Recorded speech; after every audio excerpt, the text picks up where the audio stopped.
हमारे channel SCS Mithila को करें सब्सक्राइब और बेल बटन भी दबा दें, जिससे हर खबर पहुंचे सबसे पहले आपके पास। जनाधिकार पार्टी द्वारा एक प्रशिक्षण शिविर के आयोजन हायाघाट प्रखंड क्षेत्र के रतनपुरा में कल गेल।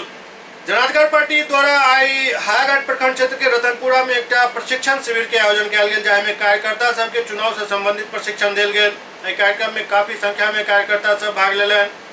प्रशिक्षण शिविर में मुख्य रूप से जनाधिकार पार्टी के युवा जिलाध्यक्ष चुनमुन यादव, जिलाध्यक्ष मुन्ना खान, महिला जिलाध्यक्ष भारती सिंह, प्रदेश महासचिव गंगा यादव, प्रदेश महासचिव पुतुन बिहारी, पप्पू सरदार, मोहम्मद दिलशाद समेत कई कार्यकर्ता शामिल चला। हम लोग बदलेंगे, देश बदलेगा। मेरे भाई ने कहा इंसान होना जरूरी है, इंसान बनेंगे, हम इंसान बनाएंगे, जीने के तरीके अब सीखेंगे, सिखाएंगे। मुंह मोड़ेंगे ना खिदमत से, अपनों की लगाएगों की, जो हमको पुकारेगा हम दौड़ के जाएंगे, हम दौड़ के जाएंगे।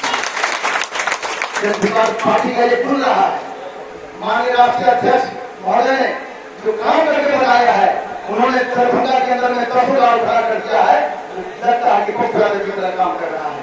अगर आप लोगों का सहयोग रहा तो मैं आप लोगों को यकीन दिलाता हूँ, बेटी भूले हो हायाघाट जो भी निर्माण हुआ है महामारी के साथ, मैं ये नहीं कहता हूँ कि उम्मीदवारी मेरी होगी, ये राष्ट्रीय अध्यक्ष का फैसला है, लेकिन हम लोग खिदमत इसलिए कर रहे हैं, ये कौमी जज्बा ही नहीं, एक इंसानियत का जज्बा है। जो भी इंसान दुखी होगा हमको पुकारेगा, दौड़ के जाएंगे, उसकी मदद करेंगे। सर, ये मिथिला की भूमि है, मिथिला की राजधानी है दरभंगा।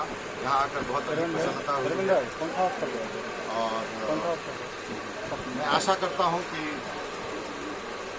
दरभंगा में जो मुझे स्वागत मिला है, उस स्वागत मुझे अभिभूत करेगा। और जिस तरह से लोग यहाँ पर, जिस कारण से मैं आया हूँ, यहाँ की जनता हमें निराश नहीं करेगी।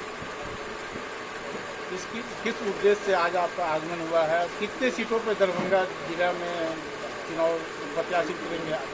देखिए, अभी हमारी समीक्षा बैठक चल रही है और जो समीक्षा हुआ है उस आधार पे हो सकता है कि हम 10 सीट पर चुनाव लड़ें, मगर कम से कम 5 सीट तो जरूर हम लड़ेंगे। और उद्देश्य हमारा ये है कि हम अपने संगठन की क्या स्थिति है वो समझें और लोगों को अगले चुनाव, जो अभी समर आने वाला है, जो महायुद्ध आने वाला है, उसके लिए तैयार करें। तो सर, दरभंगा में जाप पार्टी का काफ़ी दिनों से कार्यक्रम चलता रहा है और इधर हाल फिलहाल में कार्यकर्ता अभियान जोड़ने का अभियान भी चला है, तो इस स्थिति में जाप पार्टी इस पूरे चुनाव में अपने आप को कहाँ पा रही है? आपको सिर्फ दरभंगा दिख रहा है। हमारे जो नेता हैं माननीय श्री पप्पू यादव, वो बिहार का कोई ऐसा कोना नहीं है जहाँ पर उनको आप जहाँ चाहिएगा वहाँ पाइएगा वाली बात। दरभंगा को छोड़ दीजिए, आप पूरे बिहार में हमारा अभियान चल रहा है और हमारी स्थिति इतनी प्रबल है। आप मीडिया वालों की तरफ से ही, जैसे कुछ दिन पहले ABP न्यूज़ का सर्वे आया था कि 72% बिहार की जनता चाहती है कि पप्पू यादव जी मुख्यमंत्री बने। तो अब इससे ज़्यादा हम क्या कहें कि हम कहाँ पाते हैं? हम तो अपने आप को 72% पर पाते हैं, आप ही के सोर्स से। तो दरभंगा में कुल मिला के कितनी सीटों पे अनुमान किया जाए कि आप लोग? सर, अनुमान तो आप 10 सीट का करें, क्योंकि अभी चुनाव की घोषणा में समय है, तो हमारी घोषणा में भी समय है। अनुमान पे हम जीते नहीं हैं। वर्तमान ये है कि 5 सीट तो हम कम से कम यहाँ पे लड़ेंगे।